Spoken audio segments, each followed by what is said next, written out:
What's good, YouTube? Your boy here, late to the party kicks. Live in the flesh.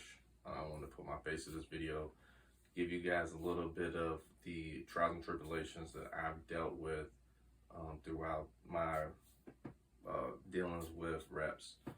So that you guys can take my learning experiences and apply it and not potentially run into the same things that I did when I started dealing with reps. Before I get to all that, please go ahead and hit that thumbs up, like and comment, please, that helps a lot. Subscribe to the channel, also connect to my IG on the bottom. Throughout the video you'll see it, please connect to that. I'll be doing a giveaway here soon, trying to get to that 100 subs, then 500, then 1,000. I'm trying to grow. I'm trying to commit to this, reviewing things, because I really love shoes. It's just I look at pictures of shoes all day. Just let's leave it at that, because I love shoes, and if I could, I'd pull all my shoes out, eventually give me a better setup. Anyway, let's get straight to the point of what I'm trying to get to on this video, which is things that I've learned.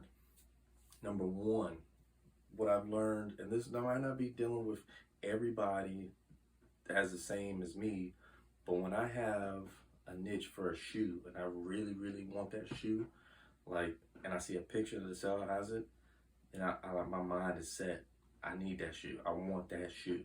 Then when I get it, it's like, okay, on to the next shoe. But I pull these out right here for examples. Now this shoe right now, you can get them. Every seller, you can get it on StockX. Not reselling for that much. But last year, about a year and a half, there were sellers posting pictures of these shoes, but they didn't have them. They'll tell you they have a shoe. Unless you're seeing a lot of QC pictures or a lot of pictures on IG from these sellers when they'll post shoes, 9 times out of 10, if it's a shoe that you ain't seen in a long time, let's pretend this is the Cherry Reds, and somebody has it on their website, they have them. If they say they have them in stock, 9 times out of 10, they do not have them in stock. That being said, they'll take your money, you'll wait about a week, and then they'll say they're out of stock. And then at that point, you can ask for a refund. You gotta haggle them, or you choose another shoe that you might not even want. And this is a seller that you might not even want to deal with, but you thought you were gonna deal with them because they had that one special shoe. There's one seller out there that deals with rare shoes, and sometimes it could be a little pricey depending on the shoe, but this seller will only have like a 8.5 or a 13 or a 10 and only have one of the shoe, and you have to hurry up and jump on that shoe. I'll post right here that seller and how they'll have exclusive shoes, and you have to kind of stay on top of it because a lot of people will jump on them. But that's one of the main things that I've learned. You kind of got to go with the flow of what is being put out and kind of wait, because as I waited a year later, they're out and they're fairly cheap on StockX, on eBay. But that's one of the things that I've learned. Second thing that I've learned is jumping on a shoe before they're released too early. That being said, I got these about 6 months before they dropped. I got the wrong box, and some of the details as far as the paint wasn't correct. Jordan 1s are infamous. When there is a picture of a mock-up or a picture of a shoe that's going to be rumored to drop, like right now the Taxi 1s, when that picture surfaced, sellers were all over it. They was making them. Toe boxes was big. They were sending you boxes, the black box. Now they're getting it right, because as you're getting closer and you get more official pictures, then you'll get a more accurate shoe. So if you see a shoe, don't jump straight to that shoe and try to go get it just because you want to hurry up and get it. It might not be exactly what it is. Another example is the Midnight Navy 11s. When they first dropped, pictures or sellers were sending like advertising they had the shoe, it wasn't correct to what is being put out now, where the Jumpman on the back of the 11s is raised. It's almost like a piece of metal or something, and you can tell a little bit of the differences between what's actually going to come out versus what they first put out. So that's another thing that I've learned. So kind of waiting, you know, there's plenty of shoes out there. I know, like you guys, like me, like I got a ton of shoes that I want. So waiting isn't a bad thing. Another thing that I've learned is reviewers like myself may have an agenda. And that being said, you know, we do this. We love the shoes. We get discounts. We get free shoes to review to you guys.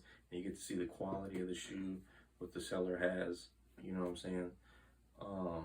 But some reviewers would be like, overlook all of the flaws or just point out to a couple flaws, which if you don't know what you're looking at, then you're going to think that that's a good shoe because this seems like a reputable reviewer, or like, oh, this seems like a cool dude. I'm gonna go off of his word and go to that seller to buy that shoe when there's other sellers that have a better quality shoe. Or you don't know what you're looking at, you can red light a shoe, which is tell the seller, I don't want that particular shoe, change it for another Jordan 12 playoffs with a little bit less flaws that you can accept. Now that's another thing, flaws. I can accept certain flaws on a shoe because I wear all of my shoes. And most of the flaws that people red light their shoes for, they are red lighting them off of the minute things. You know, for me, a toe box on one, that's big for me.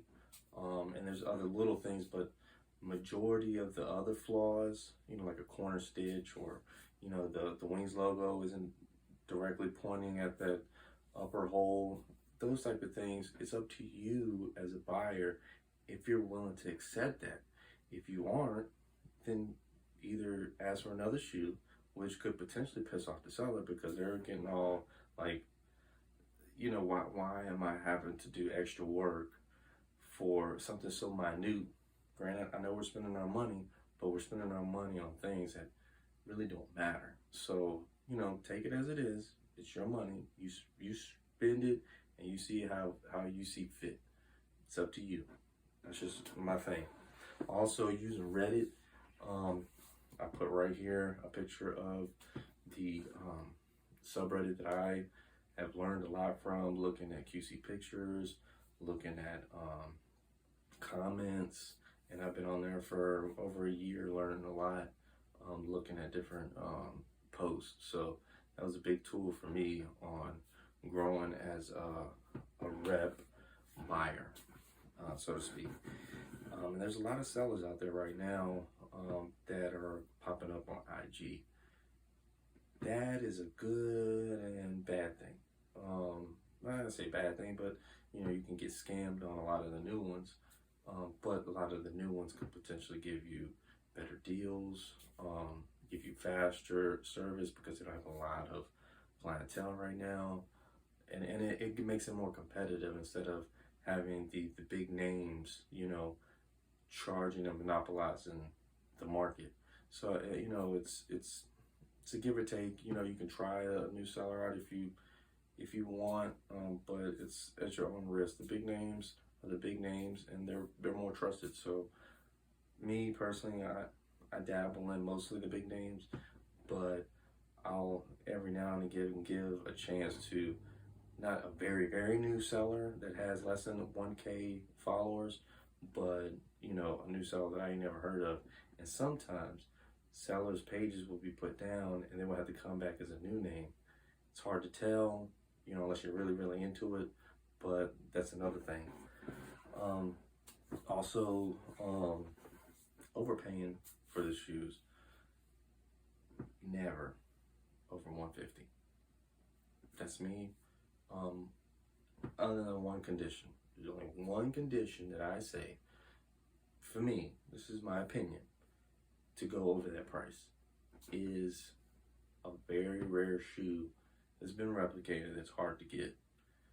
Because if you look at it, you know, that shoe potentially could be worth 2,000, 3,000, 5,000, you know, 6,000. There's some shoes that are being put out that are worth 10, 20 that no seller has other than the one that I posted before.